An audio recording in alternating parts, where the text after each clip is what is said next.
नमस्कार, मी विशाल पाटील आणि आपण पाहता आहात न्यूज प्लॅनेट। राज्यामधील 12 जिल्हा परिषदा आणि 125 पंचायत समित्यांच्या निवडणुकीचा फैसला आता झालेला असून ग्रामीण महाराष्ट्राचा कौल कुणाकडे आहे याचं स्पष्ट चित्र समोर आलेलं आहे। या निकालांनी राज्यामधील राजकारणाची दिशा पूर्णपणे बदलून टाकलेली आहे।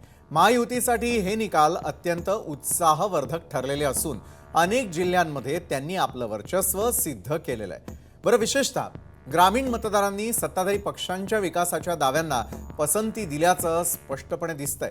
मात्र याच वेळी काही ठिकाणी महायुतीमधील घटक पक्षांना अंतर्गत बंडखोरीचा मोठा फटका बसलेला असून तिथे अपक्षांनी बाजी मारली आहे। दुसरीकडे महाविकास आघाडीसाठी हे निकाल आत्मचिंतन करायला लावणार आहेत। आघाडीच्या नेत्यांच्या बाले किल्ल्यांना यंदा मोठ्या प्रमाणावर सुरुंग लागलेला आहे। मतदारांनी प्रस्थापित चेहऱ्यांपेक्षा नव्या पर्यायांना संधी दिल्याचं काही मतदारसंघांमधून दिसतंय। विशेषतः तरुण मतदारांचा कल बदलाला आणि अनुकूल राहिल्यानं अनेक दिग्गज नेत्यांना पराभवाचा धक्का देखील सहन करावा लागला। थोडक्यात सांगायचं तर या निकालांनी हे सिद्ध केलेलं आहे की ग्रामीण मतदारांना आता केवळ आश्वासनं नको आहेत, तर ठोस कृती हवी आहे। कुठे काय निकाल, कुठे कोण कमी पडलं आणि कुणी बाजी मारली याचाच आढावा आपण घेणार आहोत आजच्या न्यूज प्लॅनेटमध्ये।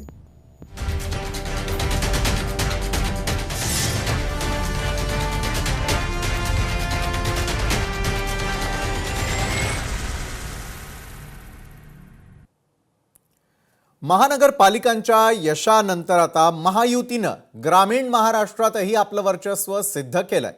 राज्यातल्या एकूण 12 जिल्हा परिषदा आणि 125 पंचायत समित्यांसाठी पार पडलेल्या निवडणुकीचे अंतिम निकाल हाती आलेले असून यामध्ये महायुतीनं मोठी बाजी मारलेली आहे। बरं, गेल्या 7 फेब्रुवारीला या जागांसाठी मतदान पार पडलं होतं आणि सकाळपासून सुरू असलेल्या चुरशीच्या मतमोजणीनंतर चित्र स्पष्ट झालेलं आहे। बरं, एकूण 12 जिल्हा परिषदांपैकी तब्बल 7 ठिकाणी भारतीय जनता पक्षानं आपला झेंडा फडकवत एक हाती सत्ता मिळवलेली आहे, तर उपमुख्यमंत्री एकनाथ शिंदे यांच्या नेतृत्वाखालील शिवसेनेनं 2 जागांवर विजय प्राप्त केलेला असून अजित पवार यांच्या राष्ट्रवादी काँग्रेसनंही 2 जिल्हा परिषदांवर आपलं वर्चस्व प्रस्थापित केलेलं आहे। दुसरीकडे शरद पवार यांच्या राष्ट्रवादी काँग्रेसला केवळ एका जिल्हा परिषदेवर समाधान मानावं लागलेलं आहे। पंचायत समित्यांच्या निकालातही महायुतीचंच वर्चस्व पाहायला मिळत असून विरोधकांसाठी हा मोठा धक्का मानला जातोय। महानगरपालिकांपाठोपाठ आता जिल्हा परिषदांच्या या निकालांनी राज्याच्या राजकारणामध्ये महायुतीची पकड अधिक घट्ट केल्याचं स्पष्टपणे दिसतंय। मात्र हा विजय नेमका किती मोठा आहे आणि सत्तेची ही समीकरणं कागदावर कशी दिसतात, कोणत्या पक्षानं किती गड राखलेले आहेत आणि कुणाला धोबी पछाड दिली आहे, या निवडणुकीचं संपूर्ण रिपोर्ट कार्ड आता आपण ग्राफिक्सच्या माध्यमातून सविस्तर जाणून घेणार आहोत। कुणाच्या पदरात कोणती जिल्हा परिषद गेलेली आहे पाहूयात पक्षनिहाय। पक्षनिहाय या आकडेवारीवरती जर नजर टाकली तर भाजपनं जिंकलेल्या जिल्हा परिषदा यामध्ये सिंधुदुर्ग, छत्रपती संभाजीनगर, परभणी, धाराशिव, लातूर, सातारा आणि सोलापूर यांचा समावेश आहे। तर भाजपनं जिंकलेल्या जिल्हा परिषदांवरती आपण नजर टाकलेली आहे। शिवसेनेनं जिंकलेल्या जिल्हा परिषदा आहेत 2, यामध्ये रायगड आणि रत्नागिरी यांचा मुख्य समावेश।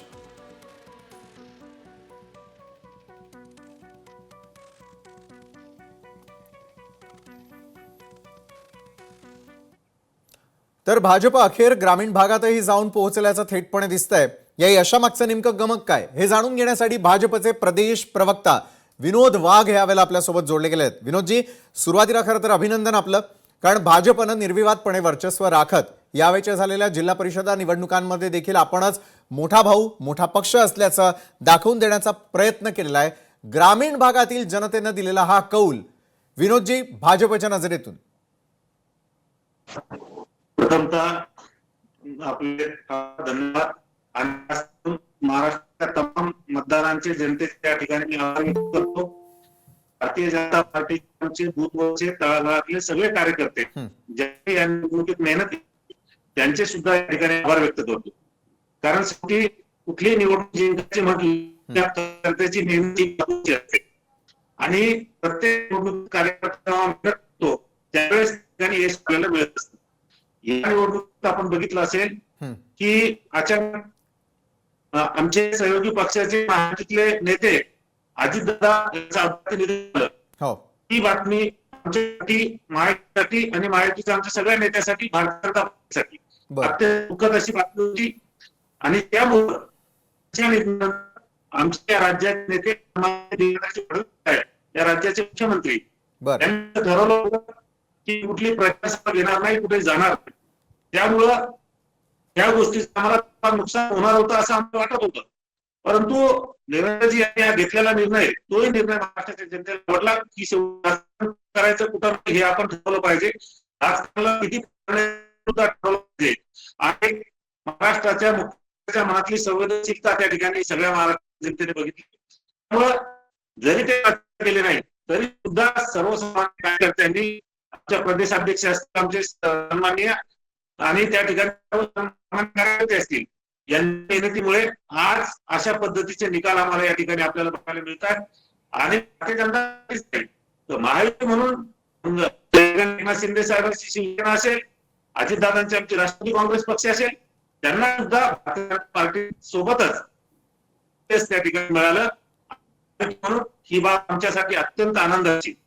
दुसरी गोष्ट, या निकालाच्या एक गोष्ट की या राज्यातल्या जनतेला फक्त विकास पाहिजे, विकासात्मक दृष्टिकोनातून या राज्याला पुढे घेऊन जाणार नेतृत्व या राज्यातल्या जनतेला हवं. आणि अशा नेतृत्वाच्या पाठीमागे, अशा नेतृत्वाच्या म्हणण्यावर राज्याची जनता विश्वास ठेवते आणि त्याच्याच अशा पद्धतीचे निकाल आपल्याला या ठिकाणी. बरं विनोदजी, सध्या तांत्रिक अडचणी येते, तुमचा आवाज आमच्या प्रेक्षकांपर्यंत स्पष्टपणे पोहोचत नाही. पुन्हा एकदा मी जोडले जाण्यासाठी विनंती करतो आपल्याला. आमची टीम आपल्याशी कोऑर्डिनेट करेलच. त्याचबरोबर उद्धव बाळासाहेब ठाकरेंच्या शिवसेनेच्या प्रवक्त्या जयश्री शेळके देखील आपल्यासोबत जोडल्या गेलेल्या आहेत. त्यांच्याकडे जाण्याआधी यावेळेला आपण एक महत्त्वाची घडामोड पाहणार आहोत, ती म्हणजे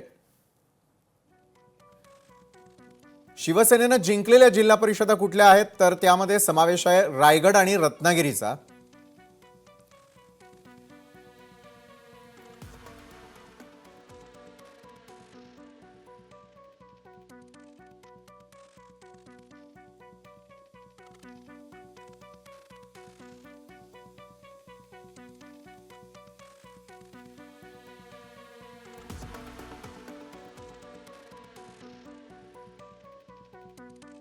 आणि याच संदर्भात अधिक चर्चेसाठी उद्धव बाळासाहेब ठाकरेंच्या शिवसेनेच्या प्रवक्त्या जयश्री शेळके यांच्याकडे जाऊयात.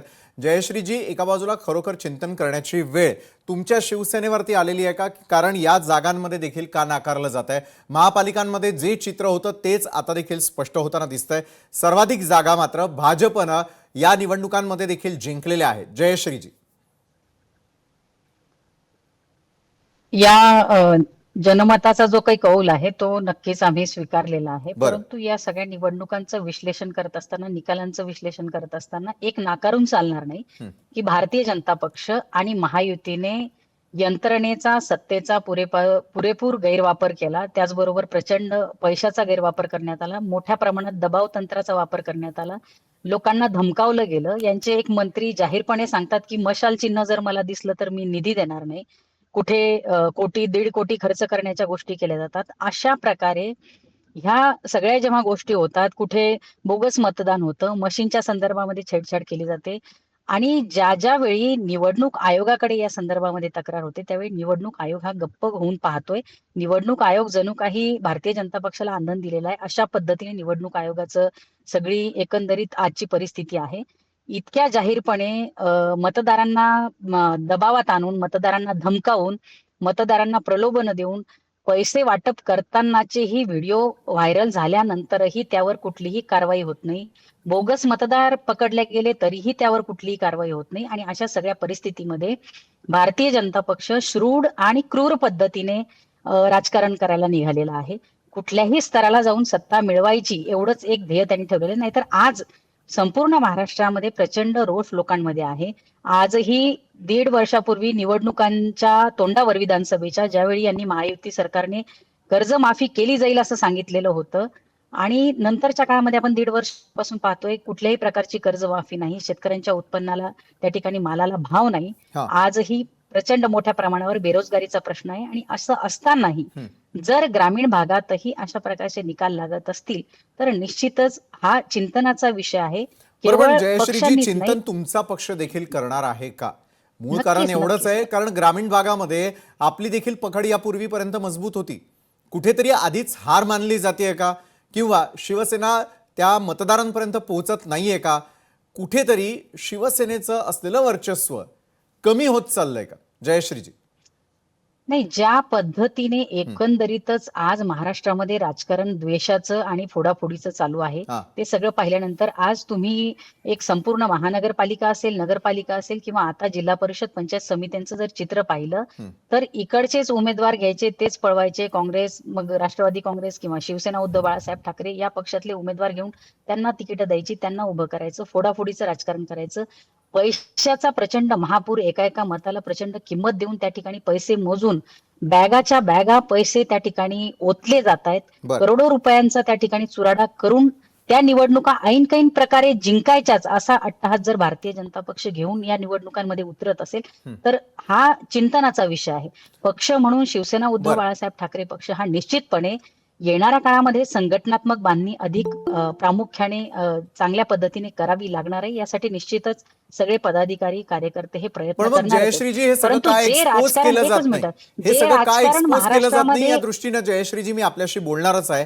मात्र तत्पूर्वी यावेळेला शिवसेनेचे प्रवक्ते डॉक्टर राजू वाघमारे देखील आपल्यासोबत आहे. डॉक्टर राजू वाघमारे, आज मिळालेलं यश, यामध्ये भाजपनं निर्विवाद ग्रामीण भागातही यश मिळवल्याचं पाहायला मिळत आहे. काही ठिकाणी जिथे जिथे डिफीट तुम्हाला सहन करावी लागली, काही ठिकाणी निवडून आलेले आहात. कसं पाहता आपण याकडे? जयश्री शेळके आता मगाशी आमच्याशी बोलताना एक सांगत होत्या की सगळ्या यंत्रणांचा वापर करून आणि तळागाळापर्यंत जाऊन लक्ष्मी दर्शन देऊन आणि आयात केलेल्यांच्या जीवावरती सत्ते जी आहे ती सत्तेची समीकरणं जोडण्याचा प्रयत्न केला जातोय. हे आरोप अतिशय गंभीर स्वरूपाचे आहेत. डॉक्टर राजू वाघमारे,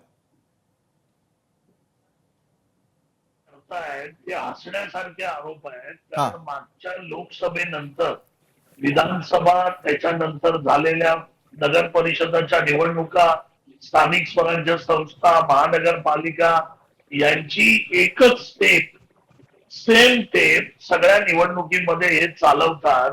याच्यापेक्षा दुसरं हे लोक काहीही बोलत नाही. यांना फक्त दुसऱ्याची रेष कशी पुसता येईल याच्याकडे बघतात. पण यांनी हे करायला पाहिजे की स्वतःची रेष वाढवता कशी येईल याच्याकडे यांचं लक्ष नाहीये. जनतेबरोबरची नाळ विरोधकांची तुटलेली आहे. आपण विचारताय काय, ते बोलतायत काय, त्याच्यामुळे विरोधक पूर्णपणे भ्रमिष्ट झालेले आहेत. लोकांचा विश्वास त्यांच्यावरचा उडालेला आहे. त्याच्यामुळे आता यांनी थोडंफार सावरलं तर ठीक आहे, नाही तर पुढच्या 2029च्या येणाऱ्या निवडणुकांमध्ये या आतापेक्षा कंप्लीट यांचा सुपडा साफ झालेला आपल्याला दिसून येईल. आणि ही दुर्दैवी गोष्ट आहे, कारण लोकशाहीमध्ये चांगल्या विरोधकाची गरज असते हे मानणाऱ्यामध्ये आम्ही आहोत. पण या विरोधकांना जर शहाणपण येतच नसेल, यांना कसं वागायचं आणि जनतेबरोबर काय करायचं, ना यांच्याकडे कार्यकर्ते राहिलेले आहेत ना यांच्याकडे नेते राहिलेले आहेत. त्याच्यामुळे जनतेबरोबर पोहोचणार कसं? यांचा एकही नेता मागच्या स्थानिक स्वराज्य संस्थेत मुंबई सोडून कुठे गेला नाही. कसा यांचा पक्ष वाढणार, कसे यांचे लोक निवडून येणार? त्याच्यामुळे यांच्याबद्दल न बोललेलं बरं. राहिला प्रश्न आमचा महायुतीचा, तर भाजप, आम्ही शिवसेना, आम्हाला चांगलं यश मिळालेलं आहे. आदरणीय स्वर्गीय अजितदादांच्या पक्षाला पण चांगलं यश मिळालेलं आहे. आणि या संपूर्ण महाराष्ट्रात याच्या पुढचं चित्र पण महायुतीच असणार आहे.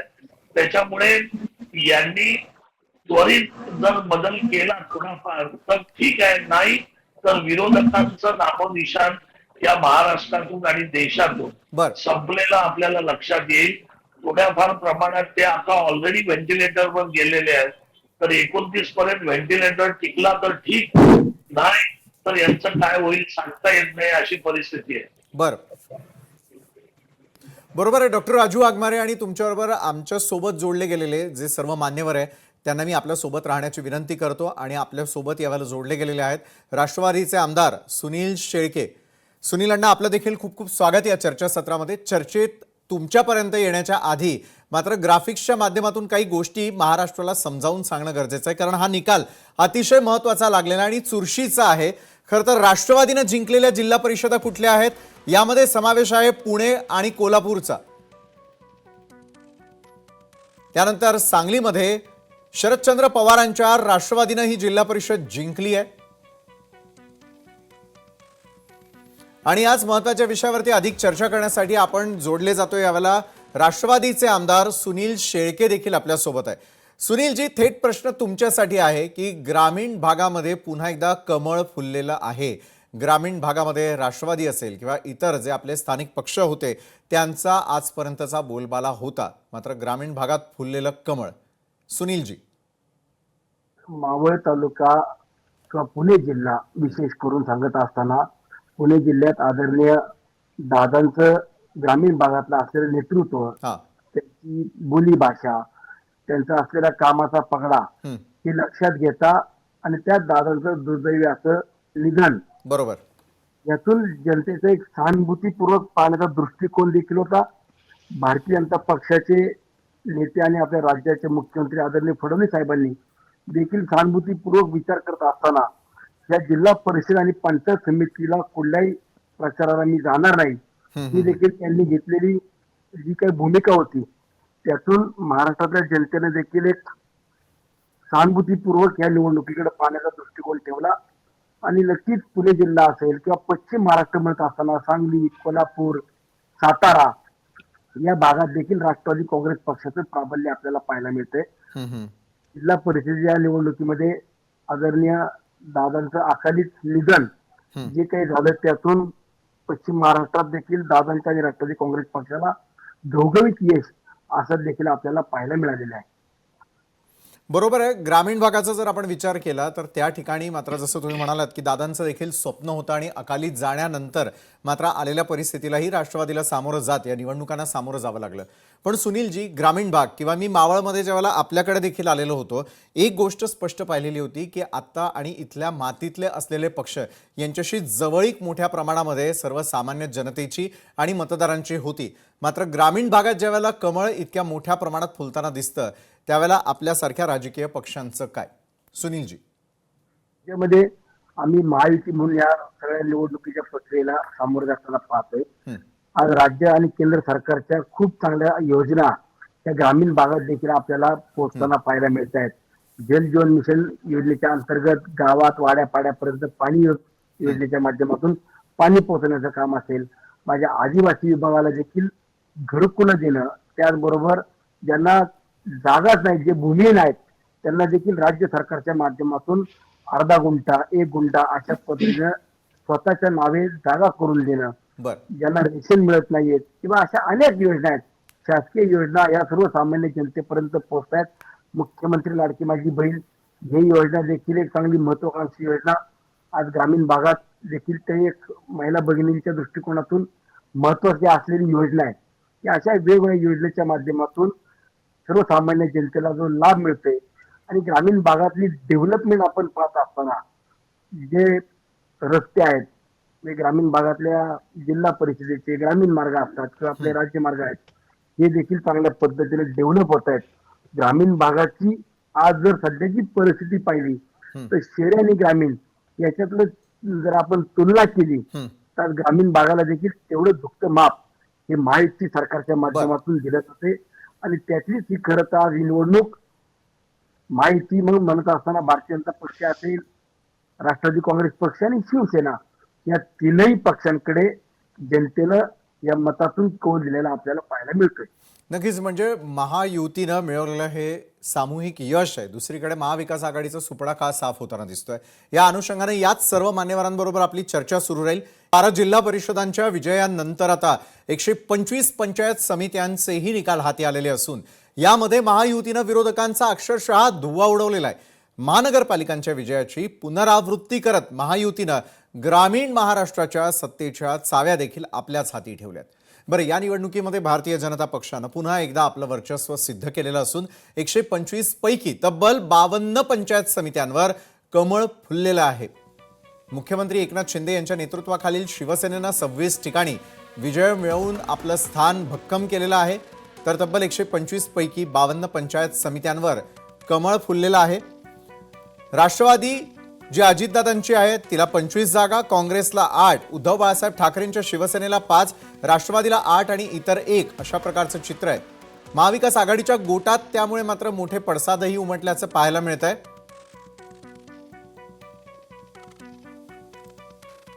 महायुतीच्या या एकत्रित झंझावातामुळे मात्र काय घडतंय तर विरोधकांचे गड मात्र कोसळताना दिसत आहेत.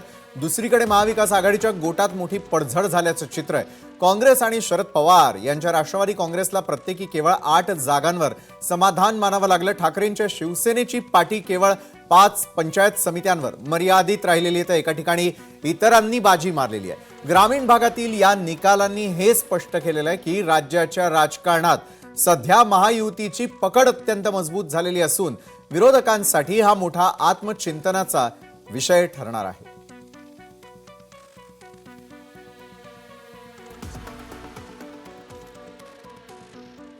आणि याच संदर्भात अधिक चर्चेसाठी पुन्हा एकदा भाजपचे प्रवक्ते यावेळेला प्रदेश प्रवक्ते स्वतः विनोदजी देखील आपल्यासोबत जोडले गेलेले आहेत. विनोदजी, पुन्हा आपल्यापासून सुरुवात करेल. ग्रामीण भागामध्ये देखील एकंदरीत एकच चित्र आपल्याला सगळ्यांना पाहायला मिळत आहे आणि ते चित्र असं की कमळ त्या ठिकाणी फुललेलं आहे. मात्र महाविकास आघाडीला अक्षरशः धोबीपछाड करण्याचा निर्णय त्या ठिकाणी घेतलेला होता. या यशाचं गमक काय होतं विनोदजी? निश्चितच आपण सांगितल्याप्रमाणे ग्रामीण भागातल्या वाड्या वस्ती तांड्यात आणि गावखेड्यात या ठिकाणी भारतीय जनता पार्टी आणि महायुतीला प्रचंड मोठ्या प्रमाणात यश मिळत आहे. बरं, या पाठीमागचं आपण म्हटलं त्याचं गमक काय, खरं तर भारतीय जनता पार्टी असे आमचे महायुतीचे सगळे पक्ष असले, आमचे कार्यकर्ते सदैव त्या ठिकाणी जनतेमध्ये सक्रिय असतात, जनतेच्या अडीअडचणी सोडवण्यासाठी अग्रेसर असतात आणि जनतेच्या प्रश्नाशी त्यांची एक नाळ जुळलेली असते. त्यांच्या अडचणी ते समजून घेत असतात आणि म्हणून ज्यावेळेस भारतीय जनता पार्टीचा कार्यकर्ता असो, महायुतीतल्या घटक पक्षाचा कार्यकर्ता असो, तो ज्यावेळेस जनतेशी जुळतो आणि सर्वसामान्य लोकांची कामं करतो, त्यावेळेस लोक आपोआपच या भारतीय जनता पार्टी महायुतीच्या ठिकाणी होतात. फक्त टीव्हीवर येऊन इतरांना टीका ठेवायची, इतरांवर टीका करायची, नावबोटं ठेवायची, अशा पद्धतीनं राजकारण होत नाही. अशा पद्धतीनं निवडणुका जिंकल्या जात नाही. हे वारंवार येणाऱ्या प्रत्येक निवडणुकीत या ठिकाणी सिद्ध होत आहे.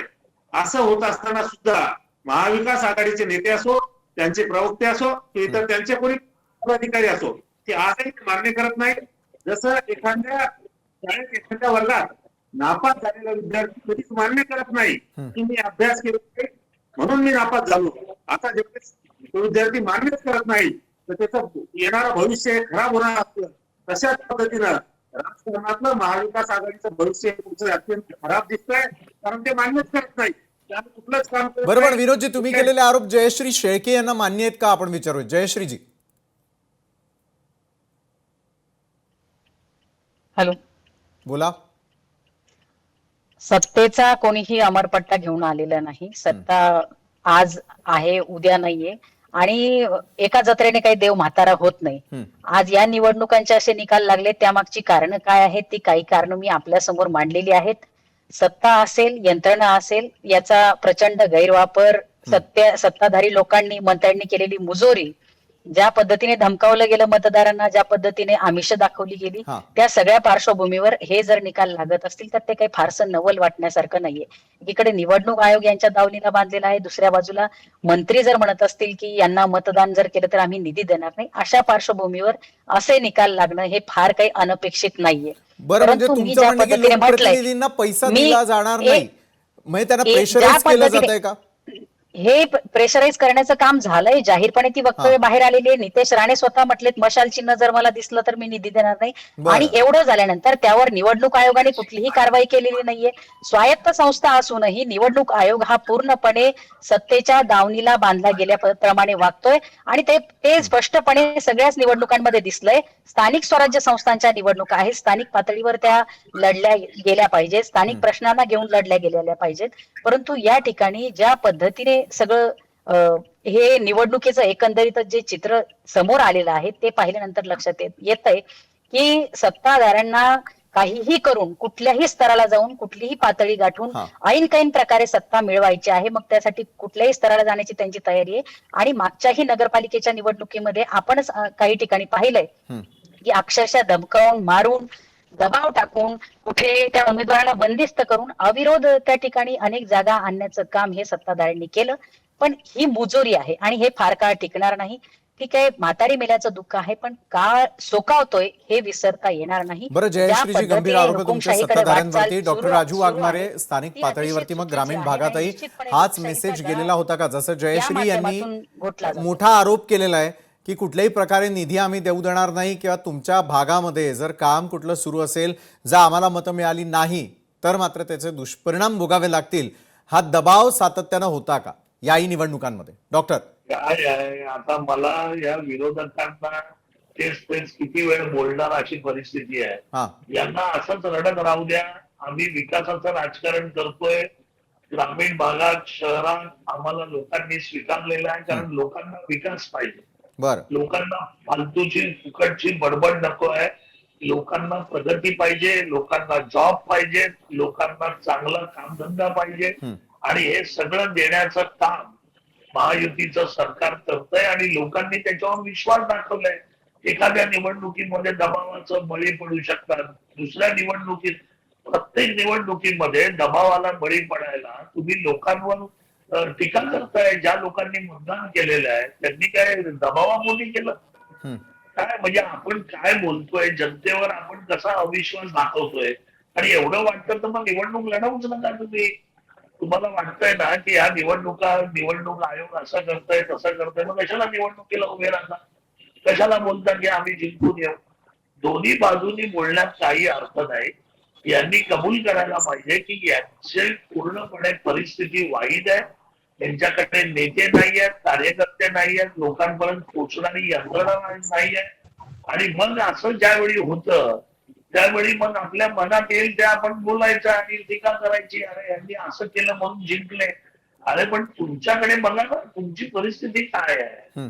तुमचे लोक आज यांच्या टेबलवर बसायला यांच्याकडे कार्यकर्ते नाहीत, यांच्याकडे पोलिंग एजंट नाही आहेत, कारण परिस्थिती यांची खराब आहे. कार्यकर्ते पण आरोप तर तुमच्यावरतीच आहे, महायुतीवरतीच आहे की आमचे सगळे जे निवडून येणारे पदाधिकारी होते किंवा उमेदवार होते ते आयात करून अशा प्रकारचं यश तुम्ही मिळवता. विशालजी, एक गोष्ट लक्षात घ्या. राजकारणामध्ये उद्या तुम्हाला मला कुठे न्यायचंय किंवा तुम्ही दुसऱ्या चॅनलला जाणार किंवा येणार, तुम्हाला कोण जबरदस्ती हाताला धरून तर नेत नाही. हे काय मोगलाई नाही आहे. प्रत्येक जण आपापल्या मर्जीने जातो. आणि राजकारणामध्ये आज नाही, जेव्हापासून राजकारण होत आलं, जेव्हापासून महाभारतापासून राजकारण आहे. आणि त्या राजकारणामध्ये इकडून तिकडे लोक जातात. ज्यांना पटत ते जातात, ज्यांना पटत नाही ते राहतात.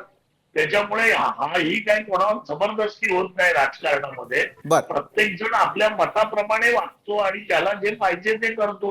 आता तुम्ही जर त्यांना स्वतःकडे ठेवू शकत नसाल, तुम्ही त्यांना विश्वास देऊ शकत नसाल, तुम्ही त्यांच्या प्रगतीमध्ये अडथळा बनण्याच्या ऐवजी त्यांच्या पाठीवर थाप मारणारे नेते नसाल, तुम्ही त्यांच्या समस्या सोडवणारे नेते नसाल, तर तुमच्याकडे आणि तुमच्या पक्षामध्ये कोण उभा राहील याचा विचार तर विरोधकांनी केला पाहिजे. बरं, नक्कीच. म्हणजे महायुती सरकारकडून हा इशारा समजूयात महाविकास आघाडीसाठी की कशा प्रकारे टिकवलं जात नाही आणि उमेदवार आमच्याकडे येत असतील तर मग यश हे आम्हालाच मिळणार, यावरती तुमचा देखील विश्वास आहे. डॉक्टर राजू वाघमारे. त्यावेळेला राष्ट्रवादीचे आमदार सुनील शेळके यांच्यापासून सुरुवात करूयात. सुनीलजी, यंदा पार पडलेल्या ज्या आतापर्यंतच्या निवडणुका होत्या त्या अनेक गोष्टी शिकवून गेल्याचं पाहायला मिळालं. तुमच्याकडे मी येईनच पुन्हा एकदा.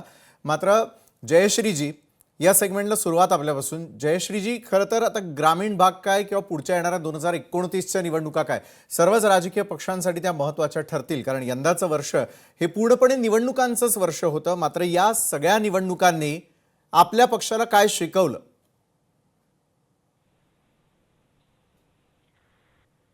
जनतेने जो काही मतदारांनी करून दिलेला आहे तो मान्य करून आज इतक्या प्रतिकूल परिस्थितीतही आमचे कार्यकर्ते हे पक्षाशी प्रामाणिक राहत, जनतेने अत्यंत ताकदीने, एवढा प्रचंड दबाव असताना, एवढा प्रचंड पैशाचा महापूर असतानाही, असतानाही अत्यंत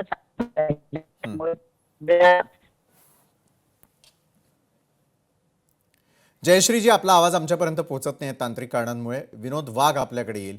विनोदजी, या निवडणुका तर आपण जिंकल्या, महायुती सरकारला घवघवीत अशा प्रकारचं यश मिळालं, मात्र विरोधकांचे आरोप हे पुढच्या निवडणुकांपर्यंत अशाच प्रकारे सुरू राहतील, कारण गेलं वर्षभर हे निवडणुकांचंच वर्ष राहिलं. लोकसभा असेल, विधानसभा असेल, महापालिका निवडणुका, स्थानिक स्वराज्य संस्थांच्या निवडणुका. तुमच्या पक्षानं काय बोध घेतला? आणि आपण बघितलं असेल की एक ठराविक वाक्य आहे, जसं आता वाघमारे साहेबांनी सांगितलं तसं विरोधकांचे ठराविक वाक्य आहे, तेच 3-4 वाक्य आहेत. प्रत्येक निवडणुकीत फक्त तेवढंच ते वाक्य वापरतात आणि त्यांच्या मनाचं समाधान करून घेतात. आणि त्यांच्या मनाचं असं समाधान करून घेतल्यामुळेच असे निकाल लागतात. पुढे ते काहीच हातपाय हलवत नाही, काहीच प्रयत्न करत नाही, संघटनात्मक बांधणीसाठी काही प्रयत्न करत नाही, आपला कार्यकर्ता बूथ स्तरावर असला पाहिजे यासाठी कुठलाही प्रयत्न करत नाही. आता जसं वाघमारे साहेबांनी सांगितलं, यांच्याकडे बऱ्याच ठिकाणी बऱ्याच बूथवर कार्यकर्ते नाही, अनेक जिल्ह्यात जिल्हाध्यक्ष नाही, अनेक तालुक्यात तालुकाध्यक्ष नाही. असं असताना या पक्षांना कसं यश मिळणार आहे? आणि मग नावं बोटं ठेवायची की सत्तेची मस्ती, सत्तेची दादागिरी, पैसा संपत्ती, काय तर दादागिरी करून निवडणुका जिंकल्या, असं सांगून आपलं अपयश झाकायचं. हे मला वाटतं आता त्यांनी बंद केलं पाहिजे. मला तर वाटतं बंदच नाही करू, त्यांनी असंच चालू ठेवा, म्हणजे त्या ठिकाणी फायदा आहे. उलट ते असंच बोलत राहिले की त्यांचं अपयश त्या ठिकाणी त्यांना परत त्यांच्या पदरात पडत राहणार आणि यश आमच्या पदरात त्या ठिकाणी पडत राहणार आहे. त्यामुळे त्यांनी सुधारणा करूच नाही असं आम्हाला आता वाटायला लागलं. बरोबर आहे डॉक्टर राजू वाघमारे. मात्र येत्या काळातील निवडणुका आणि यंदाच्या निवडणुकाने बऱ्याच गोष्टी शिकवल्या देखील, राजकीय पक्षांना देखील, मतदारांना आणि उमेदवारांना देखील. तुमच्या पक्षाचं अनालिसिस काय असेल आणि पुढच्या काळात हेच राजकारण कुठल्या दिशेला जाताना दिसेल? कारण आता तयारी सगळ्यांची 2029 ची सुरू होणार. नाही, नक्कीच विशालजी, 2029 ची तयारी आमचा पक्षही जोमाने करतोय. आम्ही आता सुरुवात केलेली आहे. आम्ही या सगळ्या निवडणुकांमध्ये आम्ही सर्व ठिकाणी महाराष्ट्राच्या प्रत्येक जिल्ह्यात, प्रत्येक तालुक्यात पोहोचण्याचा प्रयत्न केला, घराघरात पोहोचण्याचा प्रयत्न केला आणि त्याच्यामध्ये आम्ही पुष्कळ अंशी यशस्वी झालो. भले आमच्या सीट काही ठिकाणी आल्या नसतील, पण जिथे कधीच शिवसेना नव्हती तिथे शिवसेना पोहोचवण्याचं काम आमचे सर्वोच्च नेते आदरणीय एकनाथ शिंदे साहेबांनी केलं. आणि प्रत्येक निवडणुकीमध्ये अगदी म्हणजे तुम्ही जीवाच्या आकांताने आम्ही प्रचार केला. आमच्या या संपूर्ण निवडणुकीमध्ये सुद्धा शिंदे साहेबांनी खूप मोठ्या प्रमाणात प्रचार केला आणि त्याचं फळ आम्हाला मिळतंय. त्याच्यामुळे आमची भूमिका हीच राहणार आहे, विकासाचं राजकारण आम्हाला करायचंय. आम्हाला कोण टोमणे मारतंय, कोण आम्हाला टीका करतंय याच्याकडे आमचं लक्ष नाहीये.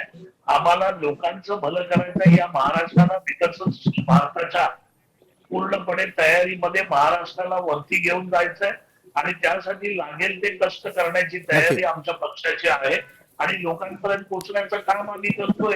आणि आमच्या नेत्यांचा आम्हाला इतका भक्कम पाठिंबा आहे, कारण नेताच एवढा आमचा कार्यकर्त्यांसारखा आमचे नेते इतके प्रत्येक ठिकाणी पळतात की त्यांना बघून आमच्या एकाही कार्यकर्त्याला घरात बसावं असं वाटत नाही. आणि त्यांचा जो परिणाम आहे, त्यांचं जे प्रेरणा आहे, ती प्रेरणा आदरणीय एकनाथ शिंदे साहेबांची आमच्या पक्षासाठी खूप मोठी आहे. आणि त्या प्रेरणेने आम्ही येणाऱ्या निवडणुकांमध्ये आणि येणाऱ्या काळामध्ये या महाराष्ट्रातील जनतेसाठी आम्ही अगदी तन मन धनाने आम्ही रस्त्यावर उतरणार आहोत, जसे आता उतरलो. आणि 29 मध्ये त्याचे परिणाम चांगलेच होतील आणि आपल्याला ते बघायला मिळतील याच्यात शंका नाही.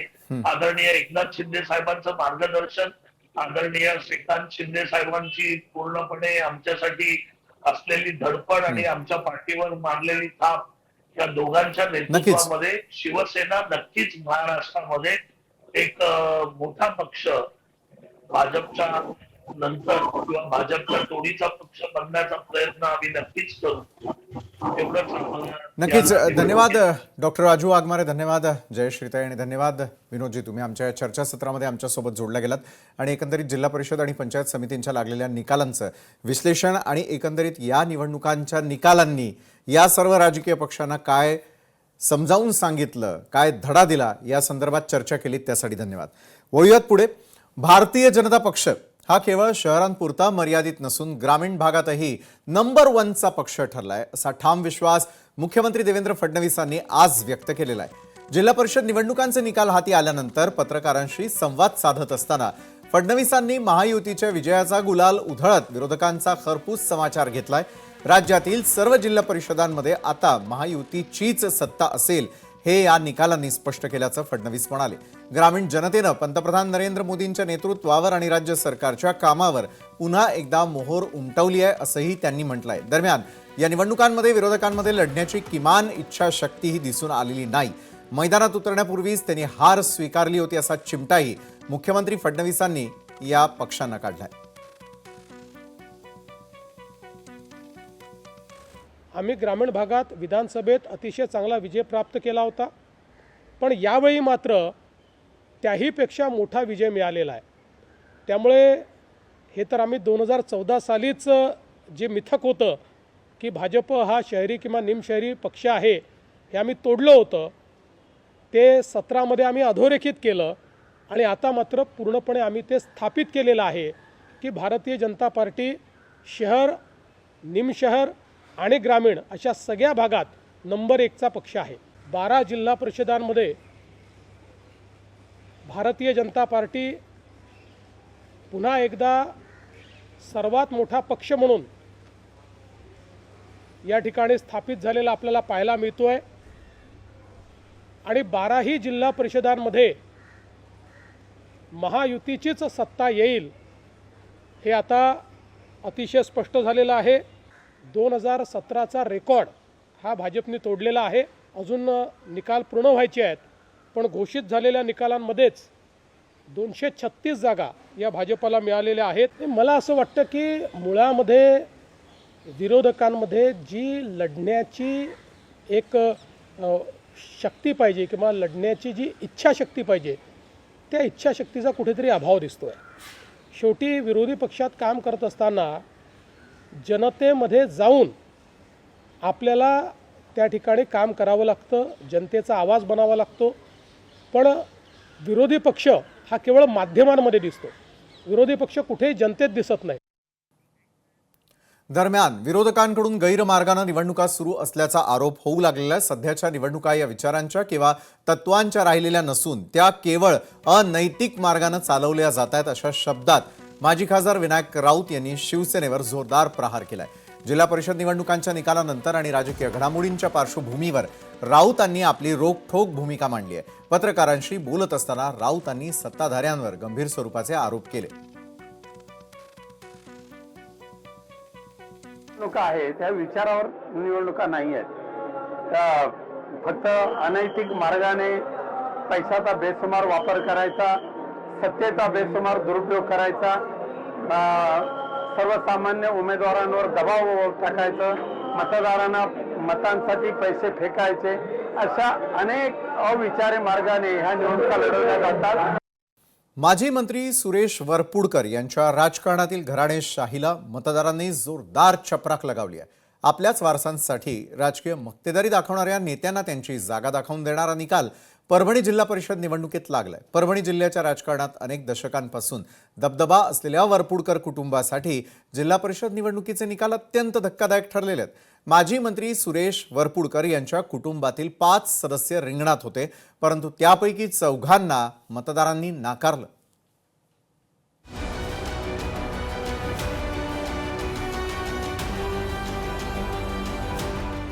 भारतीय जनता पक्षाच्या सुरेश वरपुडकरांना जबर धक्का. एकाच घरातील 5 पैकी 4 सदस्य पराभूत. मतदारांनी एकाधिकार घराणेशाहीला नाकारलंय. माजी मंत्री सुरेश वरपुडकर यांचा मुलगा, मुलगी, सून, पुतण्या हे शिंगणापूर, दैठणा, झरी आणि लोहगाव या 4ही महत्त्वाच्या जागांवर पराभूत झालेत. या निकालानं वरपुडकर गटाला पराभवाचा मोठा धक्का बसला असून मतदारांनी राजकीय घराणेशाहीला नाकारलंय. एकाच घरातील 5 जणांना उमेदवारी देणं परभणीतील मतदारांना रुचलेलं नाही, हेच या निकालावरून स्पष्ट झालंय. या पराभवामुळे सुरेश वरपुडकर यांच्या स्थानिक राजकारणातील पकडीवर आता प्रश्नचिन्ह उपस्थित झाले. समशेर वरपुडकर मुलगा शिंगणापूर येथून पांडुरंग खिल्लारे युबीटी यांच्याकडून पराभव झालाय. प्रेरणा वरपुडकर सून दैठणा येथून ज्योत्स्ना घाडगे काँग्रेस पक्षानं खरं तर यांच्याकडून त्यांचा पराभव झालाय. सोनल देशमुख मुलगी झरी सर्कल या ठिकाणी दिलीप देशमुख भारतीय जनता पक्षाचे उमेदवार यांच्याकडून पराभव. ऐश्वर्य वरपुडकर पुतळ्या लोहगाव या ठिकाणी अजित वरपुडकर काँग्रेस पक्षाचे उमेदवार यांच्याकडून पराभव. अजित वरपुडकर यांनी त्यांचाच चुलत भाऊ ऐश्वर्य यांचा पराभव केलाय.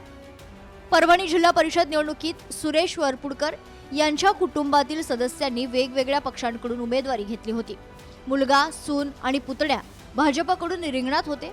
मुलगी सोनल देशमुख यांनी ठाकरेंच्या शिवसेनेकडून उमेदवारी मिळवली होती. या फॅमिली राजकीय ड्रामामुळे ही निवडणूक आधीच चर्चेत होती. एकाच घरातील 5 जणांना उमेदवारी देण्यात आल्यानं भाजपवर टीकेची झोड उठवण्यात आली होती. अखेर मतदारांनीच वरपुडकरांच्या घरातील 5 पैकी 4 उमेदवारांना घरी बसवले. याची आता जोरदार चर्चा आहे. परभणीच्या नागरिकांनी घराणेशाहीला धक्का करत वरपुडकर यांचे घरातील सर्व उमेदवारांना पाडण्यात आले. सुरेश वरपुडकर हे परभणी जिल्ह्यातील एक ज्येष्ठ राजकारणी म्हणून परिचित आहेत. वरपुडकर 5 वेळा पाथरी मतदारसंघातून महाराष्ट्र विधानसभेचे सदस्यपदी निवडून आलेत. ते काँग्रेसचे माजी राज्यमंत्री होते आणि 1998 मध्ये परभणीचे खासदार होते. त्यांनी जुलै 2025 मध्ये भाजपमध्ये प्रवेश केला. भाजपमध्ये आयाराम राजकारणांच्या वाढत्या राजकीय वजनाबाबत भाजपच्या निष्ठावानांनी याआधी नाराजी व्यक्त केली आहे. आता मतदारांनी वरपुडकर घराणेशाही विरोधात मतपेटीतून आपली नाराजी दाखवून दिली आहे. तैयब पठाणसह ब्युरो रिपोर्ट, लोकशाही मराठी, मुंबई.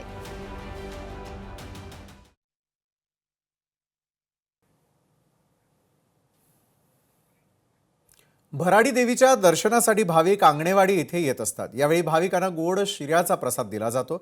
इथले दीपक आंगणे कुटुंबीय हा खास शिरा बनवत असतात. मागील 35 ते 40 वर्षांपेक्षा जास्त वर्ष या कुटुंबातील महिला वर्ग हा शिरा बनवतात आणि त्यांच्याकडे येणाऱ्या भाविकांना प्रसाद दिला जात असतो.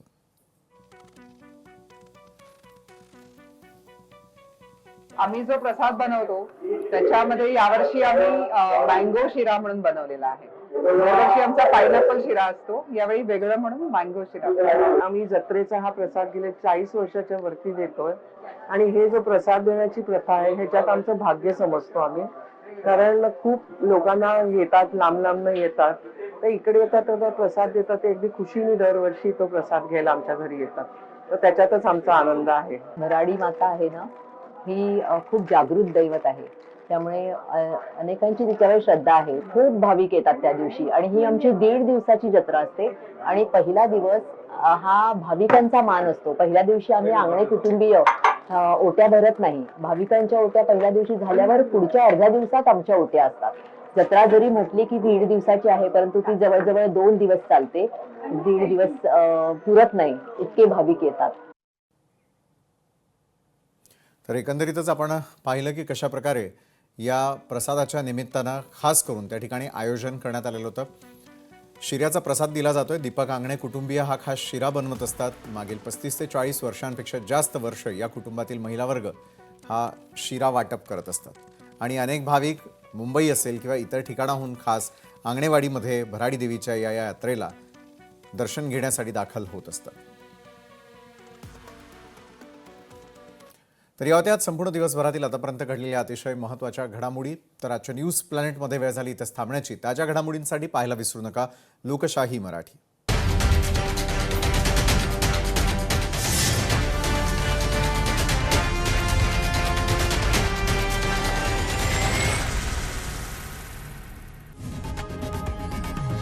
लोकशाही मराठी ऐका, पहा, जागरूक रहा.